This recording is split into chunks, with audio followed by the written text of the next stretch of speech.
గమ్యం ఒక్కటే, ఇంజనీరింగ్ నుంచి యానిమేషన్ వరకు ఎన్నో కోర్సులతో అత్యుత్తమ విద్యను అందిస్తోంది KLH యూనివర్సిటీ. వెంకటేశ్వర కాలేజ్ దిగండి. హలో రాధిక, ఎలా ఉన్నావు? చూసి 2 రోజులైంది. ഞാൻ రాధికనే. പക്ഷേ మీరు అనుకున్నట్టు రాయలసీమ రామగిరిలో అశోక్ విద్యాలయంలో 4వ క్లాస్ చదువుకున్న రాధికని కాను. అరే పక్కగా బయోడేటా చెప్పినట్టు చెప్తున్నావా? పాలకాడ్ నుంచి చదువు కోసం నేను తిరుపతి. బాగా గుర్తు తెచ్చుకొని చూడు. చిన్నప్పుడు స్కూల్లో పెన్సిల్ చెక్కేటప్పుడు చెయ్యి స్లిప్ అయి తొడ కోసుకొని ఏడుస్తూ ఉన్నావు. బెటరీ నా మ్యాథ్స్ బుక్ లో పేపర్ చించేసి నా ఉమ్ముతో బ్యాండేజ్ చేశా. ఓ వారం తర్వాత వచ్చి గాయం మానిపోయిందని తొడ చూపించావు, కానీ ఆ మార్క్ అలాగే ఉండిపోయింది. నీకు అనుమానం అయితే నీ తొడ మీద చూడు, మచ్చ ఉంటుంది. ఏంటిది? నడి రోడ్లో నిలబెట్టి అది చూడు ఇది చూడని తప్పుగా సారీ నువ్వు ఇంటికి వెళ్ళి చూసుకో, అదే కరెక్ట్ గా ఉంటది. హే శివ, నువ్వు తిరుపతిలో ఏం చేస్తున్నావు? జయంతి, బాగున్నావా? చూసి చాలా రోజులైంది. ఫైన్. హే రాధిక, నువ్వు ఇంకా శివతో టచ్ లోనే ఉన్నావా? పెన్ ఫ్రెండ్సా, మెయిల్ ఫ్రెండ్సా, లేక ఫోన్ లో టచ్ లో ఉన్నారా? అయ్యో, వీడెవడో కూడా నాకు తెలీదు. శివ తెలీదా నీకు? మన స్కూల్ SPL బ్లేడు, పేపర్, తొడ ఉమ్మితో మందేశాడే, మర్చిపోయావా? ఇదే నేను ఎప్పటి నుంచో చెప్తున్నాను, కానీ తనేమో సొంత ఊరు పాలకాడు, నాన్న పేరు ఓమర్గుట్ట, అమ్మ పేరు ఓమర్గుట్టి అని మలయాళంలో ఏదేదో సంసారిస్తోంది. 10 రోజులు నీ NSS క్యాంప్ కి వెళ్ళొచ్చే లోపల నువ్వు మలయాళిగా మారిపోయావా? మంజు మలయాళి. మాకు బోర్ కొట్టినప్పుడల్లా మలయాళంలో మాట్లాడుకుంటాం. ఆపుతావా నీ బయోగ్రఫీ? జయంతి, నీ ఫోన్ నెంబర్ ఏంటి? 9950887461. రాధికాది ఒక నంబరే డిఫరెంట్, 87462. నా నంబర్ ఎందుకు ఇచ్చావు? సారీ, దాని నంబర్ ని అరెస్ట్ చేసి పారేసే నెంబర్. బావా, ఏం చేస్తున్నావురా ఇక్కడ? అనంతపురానికి ఎన్ని బస్సులు వెళ్తున్నాయో లెక్కేస్తున్నాను. వద్దురా బావా, అది మలయాళం అమ్మాయిగానే ఉండిపోని, మనం తెలుగు వాళ్ళుగానే ఉండిపోదాం. 2 రాష్ట్రాలు కలపడానికి మనం పాటుపడింది చాలరా. సగం బాడీతో మనం పులివెందులకు వెళితే ఎవరు మనల్ని గుర్తుపట్టారా బావా. అయ్యగారి చెవికి ఈ విషయం లీక్ అవుట్ అయిందనుకో, నా ముక్కు నుంచి రక్తం ఫ్లో అవుట్ అవుతుందిరా బావా. ముక్కుకు బ్యాండేజ్ చేసుకోవచ్చులే. వీడు నా అంత చూడండి వదిలిపెట్టేలా లేడు.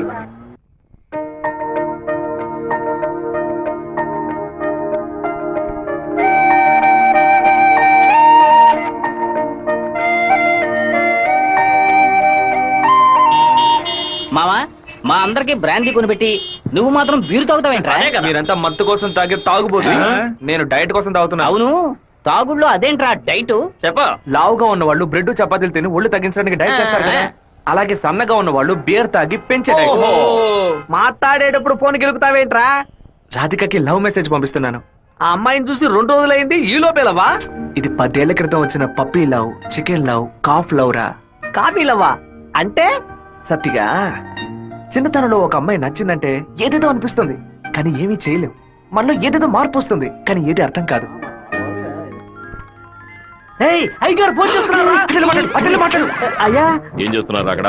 అందరూ కూర్చొని క్వార్టరు. వినపడలా? అదేనయ్యా, తిరుపతిలో నీళ్ల సమస్య, అందుకే స్వర్ణముఖిలో 4 బాటిళ్లు నీళ్లు తీసుకొచ్చి తాగుతున్నామయ్యా. తాగుతున్నామని చెబుతున్నాను. నీళ్లను బాగా మరిగించి తాగండ్రా. అవునయ్యా, ఇక్కడ కొంతమంది బాగా మరిగించి హాట్ వాటర్ లా తాగుతున్నారయ్యా, కొంతమంది ఫ్రిడ్జ్ లో పెట్టి సలసల్లగా తాగుతున్నారు. సరే, మా వాడు శివేం చేస్తున్నాడు? సలసల్లగా తాగుతున్నారయ్యా. తాగేటప్పుడు కూడా డైట్ మెయింటైన్ చేస్తున్నారయ్యా. ఎందుకు డైట్? ఒళ్ళుని పెంచుకోవడానికి కొన్ని మందులు తీసుకుంటున్నారయ్యా. అలాగా? అదేదో మంచి మందు అయితే ఓ 10-12 ప్యాకెట్లు ఇక్కడికి పంపించు. మీ అమ్మగారు కూడా. అది ప్యాకెట్ లో రాదయ్యా, బాటిల్లోనే వస్తుంది. కొరియర్ లో పంపిస్తే కింద కొలగబోస్తారు. నేను వచ్చేటప్పుడు 4 బాటిల్లు తీసుకొస్తానయ్యా. సరే, ఫోన్ అవుతారు శివకి. ఫోన్ లో కంపేమన్నా తెలుస్తుందట్రా? చెప్పండి అన్న. ఇక్కడ నీ పాస్పోర్ట్ రెడీగా ఉంది, నీకు వీలైనప్పుడు వచ్చి పోస్ట్ ఆఫీస్ నుంచి తీసుకెళ్ళు. అలాగే నాన్న. జయంతి, నిన్న నైట్ ఒక పిక్చర్ మెసేజ్ పంపించాను కదా, అది శివకి పంపించావు. అవును, ఎందుకే పంపించావు? ఐ లైక్ యూ అని వాడు టైప్ చేసి మళ్ళీ నాకే పంపించాడు చూడు. సరే, తొడ మీద మచ్చ ఉందని చెప్పాడే, దాన్ని చూసావా? చూసాను. ఎందుకు చూసావు? నా తొడ నా గాయం. నీ తొడేనమ్మా. ఇంతకు ముందు ఎన్నిసార్లు చూసుకున్నావు? ఎప్పుడైనా ఒకసారి చూసుకుంటా. వాడు చెప్పగానే చూడాలనిపించిందిగా. ఇలాగే మొదలవుతుంది. 100 సార్లు అద్దంలో చూసుకుంటాం, అప్పుడంతా మన మొహాన్ని సరిగ్గా చూసుకోం. రోడ్డున పోయే ఒకడు నువ్వు చాలా అందంగా ఉన్నావని చెప్తే చాలు. పూలు పెట్టుకునేటప్పుడు, బొట్టు పెట్టుకునేటప్పుడు, తల దూకునేటప్పుడు కూడా ఎప్పుడు మొహం అందంగా ఉందా లేదా అని చూసుకుంటాం. ఏదో లోకంలో ఉండి వాడే లోకం అనుకుని చెప్పాలనిపిస్తుంది. అందులో ప్రాబ్లము. ఆ తర్వాత సైనైడ్, సూసైడ్ అని అమ్మాయిల జీవితం మొత్తం టెన్షనే. ఆపుతావా? శాపాలు పట్టుకు. వెంకటేశ్వర కాలేజ్ వచ్చింది. హాయ్ రాధిక, ఎలా ఉన్నావు? మీకేం కావాలి? ఇలా ఉన్న పడంగా అడిగేస్తే ఎలా? ఏం జయంతి చెప్పేనా? అనవసరంగా నిన్న రాత్రి నాకు తప్పుగా మెసేజ్ పంపించారు. ఎవరిని అడిగి పంపించారు? నా నంబర్ సేవ్ చేసుకోవడానికి మీకు ఎవరు పర్మిషన్ ఇచ్చారు? ఎవరిని పర్మిషన్ అడగాలి? హెచ్ఓడినా, ప్రొఫెసర్నా, మీ నాన్న, అమ్మనా? మీ నాన్న ఎక్కడున్నారు? తిరుపతిలోనా, వేంపల్లోనా? Give me your father's number yeah. ఏ అనవసరంగా వాళ్ళ నాన్న పేరు ఎందుకు ఎత్తావు? నేనేమన్నా ఆయన గురించి బ్యాడ్ గా మాట్లాడానా? ఏమైంది ఇప్పుడు? వాళ్ళ నాన్నగారు ఇప్పుడు లేరు. తన స్కూల్లో చదువుతున్నప్పుడే ఆయన చనిపోయారు. వాళ్ళ నాన్న గుర్తుకు రాకూడదనే వాళ్ళ మావయ్య ఇంట్లో ఉంచి చదివిస్తున్నారు. నేను సారీ చెప్తాను కానీ నువ్వు నా లవ్ మ్యాటర్ కొంచెం చెప్పి కన్విన్స్ చేయొచ్చు కదా. ఇలా చూడు, నువ్వు నా ఫ్రెండ్వే, తను నా ఫ్రెండే. నువ్వు ప్రేమించమని కన్విన్స్ చేయమంటున్నావు, తను ప్రేమించొద్దని కన్విన్స్ చేయమంటుంది. నేనేం చేయలేను బాబు, నువ్వే వెళ్ళి మాట్లాడుకో. సరే నేనే మాట్లాడుకుంటాను కానీ నువ్వు నాకు ఒకే ఒక హెల్ప్ మాత్రం చెయ్యి. ఇవాళ 6 గంటల గీతాంజలి రెస్టారెంట్ లో వెయిట్ చేస్తూ ఉంటాను. తను 10 నిమిషాలు రమ్మని చెప్పు. ఆ తర్వాత తను డిస్టర్బ్ చేయను. సరే.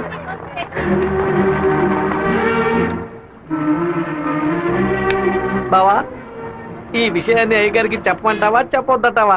గుంట నక్క పనులు చేస్తే ఏదో చంపేస్తాను. ఒక కుటుంబంలో నాన్న హార్ష్ గా ఉంటే కొడుకు సాఫ్ట్ గా ఉంటాడు, కొడుకు హార్ష్ గా ఉంటే నాన్న సాఫ్ట్ గా ఉంటాడు. మీరిద్దరూ రప్పంటాం.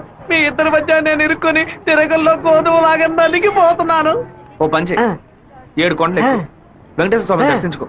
కింద అంతా సరైపోద్ది. వీడే దోసి నా దోస్తాడు. వాడు పిలవగానే ఎందుకే నేను రెస్టారెంట్కి వెళ్ళాలి? వాడు లవ్ చేయమని ఎలా నీ వెంటపడి తిరుగుతున్నాడు, అదే విధంగా లవ్ చెయ్యొద్దని నువ్వు కూడా కొంచెం తిరగాలి. కొంచెం బుర్రకెక్కేలా చెప్తావా? ఎప్పుడు వద్దనే మాట మొహం మీద చెప్పినా అంత తేలిగ్గా వదిలిపెట్టరు. వాళ్ళకి అర్థమయ్యే విధంగా మన ప్రాబ్లం ని చెప్తే ఒప్పుకుంటారు. హే శివ చిన్నప్పటి నుంచే మనకి తెలిసిన వాడే కదా, ఎందుకు భయపడుతున్నావు?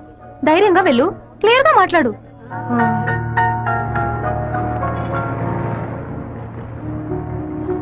రండి సార్, రండి లోపలికి రా. లోపలికి వచ్చండి. ఎందుకు ఇలా టెన్షన్ అవుతున్నావు? కొంచెం నార్మల్ గా ఉండు. మీ నాన్న గురించి మాట్లాడేందుకు సారీ. ఎందుకు ఇక్కడికి రమ్మన్నారు? ఏం మాట్లాడాలి? 8వ క్లాస్ చదువుకునేటప్పుడే మనసులో చిన్న లవ్, కానీ ఎలా చెప్పాలో తెలియలేదు. ఎండి ఏదో మాట్లాడతాడు, మన ప్రాబ్లం అందే. సడన్ గా ఒకరోజు నువ్వు స్కూల్కి రాలేదు. నీ క్లాస్కి వెళ్ళి అడిగి చూస్తే అందరూ నువ్వు ఎక్కడికి వెళ్ళావో తెలియదు అన్నారు. 2 months పోయాక హాఫ్ ఎగ్జామ్ టెన్షన్ లో నిజంగా నిన్ను మర్చిపోయాను. ఎప్పుడు నిన్ను బస్సులో చూసానో అప్పుడు పాతవన్నీ గుర్తుకొచ్చాయి. నేను ఏం మీరు చెప్పాలనుకుంటున్నా? అనుకునేది ఏది జరగదు. మా అమ్మ ఎంతో కష్టపడి నన్ను చదివిస్తోంది. నేను ఆవిడకి నిజాయితీగా ఉండాలి. ప్రేమ పేరుతో బైక్ లో తిరగటం, సినిమాలకు వెళ్ళడం, పార్క్ల చుట్టూ రెస్టారెంట్ల చుట్టూ తిరగడం నాకు అస్సలు నచ్చదు. నేను అలాంటి అమ్మాయిని కాను. నెక్స్ట్ వీక్ మీట్ అవుదాం, సరేనా? Okay okay. నేను చెప్పింది మీకు అర్థమైంది అనుకుంటాను. సెట్ పూరి. దయచేసి నా బాధను అర్థం చేసుకోండి. ఇంకా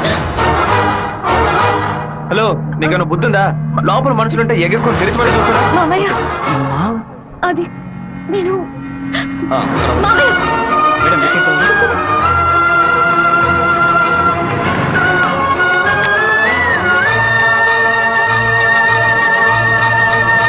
మావయ్య అలా మౌనంగా ఉండొద్దు మావయ్య. నాతో మాట్లాడు మావయ్య. నేనే తప్పు చేయలేదు మావయ్య. ఏ తప్పు చేయకుండానే వాడితో హోటల్ వరకు వెళ్ళావమ్మా? నన్ను నమ్ము అత్తయ్య, నాకు వాడికి ఎలాంటి పరిచయం లేదు. నువ్వు ఇక్కడ ఉన్నంత వరకు నీ ఇష్టం వచ్చినట్టు నడుచుకో, కానీ ఇక నుంచి నాతో మాత్రం మాట్లాడుకో.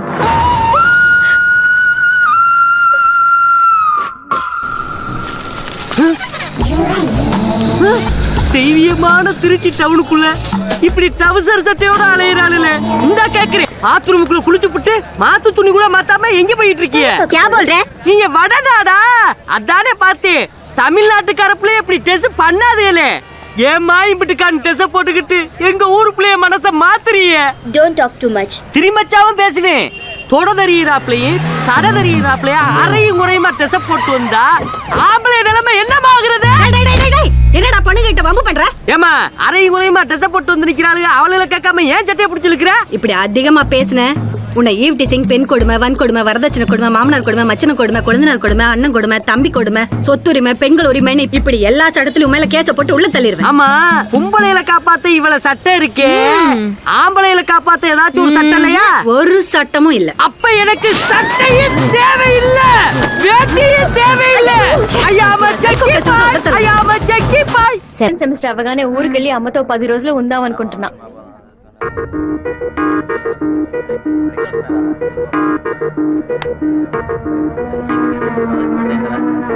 నీకు అసలు కనికరమే లేదా? ఎందుకు నా వెంటబడి టార్చర్ పెడుతున్నావు? మావయ్య నన్ను అసలు ఎంత అసహ్యంగా చూశాడో. ఇన్ని రోజులు కన్న తల్లిలా చూసుకున్న నా అత్తయ్య నాతో మాట్లాడనుంది. ఇంకా నన్ను నేను నిన్ను బాధపడడానికి రాలేదు, ఇంకెప్పుడు నీ వెంట పడనని చెప్పడానికే వచ్చాను.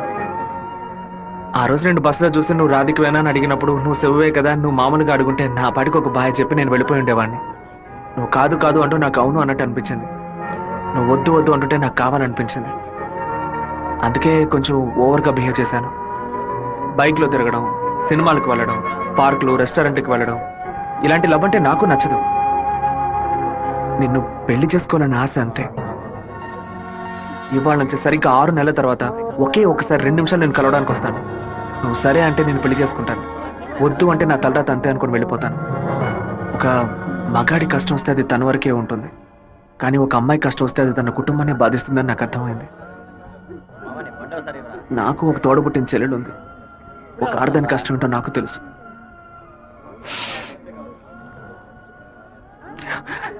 నిన్ను రెస్టారెంట్ కంపల్ చేసి పిలవడం నా తప్పే, క్షమించు. మనసే మరిగిపోయే మౌనం కరిగిపోయే ఏదో జరిగిపోయే నాలో మదనమాయే ఒకే ఒక అనుమతి కోసం వేచేను నా హృదయం, ఒకే ఒక హృదయం కోసం వేగెను నా మౌనం, ఒకే ఒక క్షణమే అయినా నీ కోసమే బ్రతికిన చాలు. నా గుండెలో నీవే ఉండి జీవించడే వరమే ఇవ్వు. ఏదో ఏదో వేదనలో నా గుండె రగిలేనులే, ఏదో ఏదో కావాలి అను ఆరాటమాయెనులే. మనసే మరిగిపోయే మౌనం కరిగిపోయే.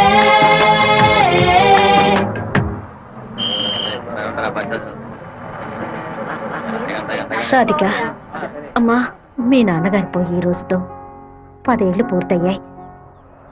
కానీ ఈ 10 ఏళ్ళు 10 నిమిషాల్లా గడిచిపోయాయి.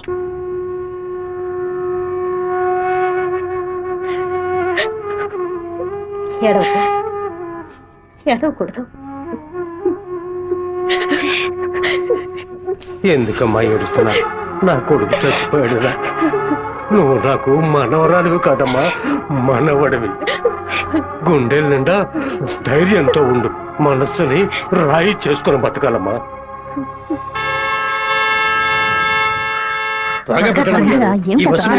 మళ్ళీ 1 బస్కి వెళ్ళాలి. దాన్ని ఆడ పెద్ద సమస్యగా ఆయన నన్నే చూస్తున్నట్టు పిరికి వెద్దవి కనుక నీకెవడు పిల్లని ఇవ్వడం లేదు, అర్థమైందా? నాకేవు, నేను తీసుకొస్తాను, నువ్వు పద పద. అందరం కలిసి ఒకసారి మాట్లాడుకుందాం. అప్పుడు కూడా కుదరకపోతే తర్వాత చూసుకుందాం. ఏ గంగా, ఏంటా నడక? పిల్లి నడుస్తుంది, కుక్క నడుస్తుంది, కొత్తగా నా నడక గురించి అడుగుతున్నారేంటి? సరే, వాడి సంగతి అలా ఉంచు. ఆ సుబ్బారావు కూడా చేపల పులుసు పట్టుకుని అటు ఇటు తిరుగుతున్నాడే, వాడి సంగతి ఏంటి అంట? చేపల పులుసా? అయ్యో, ఏవే, నువ్వు పెట్టే చేపల పులుసు వాసన నాకు తెలియదా? లేదా క్యారేజ్ లో తీసుకెళ్లేటప్పుడు చప్పుడు రాదా? మన శివకేనండి, ఎప్పుడైనా చేపల పులుసు పెడితే బస్సులో పంపిస్తాను. కొర్రమీను తలముక్కంటే వాడికి మహా ఇష్టం. నీకు అసలు బుర్రాబుద్ధి ఉందా అంట? ఆడు పాడికి దాన్ని అక్కడ పక్కన పెట్టి బస్సు తోడుకుంటూ ఉంటాడు. మన గిట్టనోడు ఎవడైనా ఆ పులుసులో ఏదైనా కలిపితే ఏం చేస్తావు? నాయనో, ఇందులో ఇన్ని మతలపులున్నాయా? భోంచేయి బావా, భోంచేయి. ఈ మండు టెండలో ఇంతసేపు వెయిట్ చేసి కష్టపడి భోజనం తీసుకొచ్చావు కదరా, నువ్వే ముందు తినాలి. ఎంత నువ్వు నన్ను కోపంలో చావు బాదిరా. భోజనం విషయంలో మాత్రం ఇంత బోళాగా ఉంటావు అనుకోలేదు.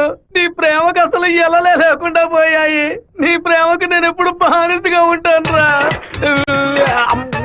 ఏంట్రా సత్తిగా, భోజనం బాగా రుచిగా ఉందా? అమ్మగారి చేతి వంట కదా, మరి మైకం వచ్చేలాగేమి లేదు బావా. ఈ కళ్ళు తిరగడాలు అలాంటిది ఏమైనా? ఎందుకు అలా అడుగుతున్నావు? ఏం లేదు, చాలా దూరం నుంచి భోజనం వస్తుంది కదా, మన శత్రువులు ఎవరైనా విషం గిషం కలుపుకుంటే అయిపోతాను కదా, అందుకే ముందు నీ మీద టెస్టింగ్ చేశా. అరే దుర్మార్గుడా, నువ్వు పెట్టిన భోజనంలో ప్రేమ ఉంటుంది అనుకున్నాను, ఇలా పాయిజన్ ఉంటుంది అనుకోలేదు. 100 మైళ్ళు దాటుకుని భోజనం వస్తుంది, మీరు ఇంకేం బాగుపడతారా? ఒక తల పీసో లెగ్ పీసో తింటావా? పులి కాకలేసిన పిజ్జా తిందో. అయితే పెప్సీ తాగుతుందా? కూడబెట్టిన డబ్బంతా పోగేసి స్థలం కొన్నానే. 7 లక్షలు నమ్ముకునే కదా మన భవిష్యత్తు ఉంది.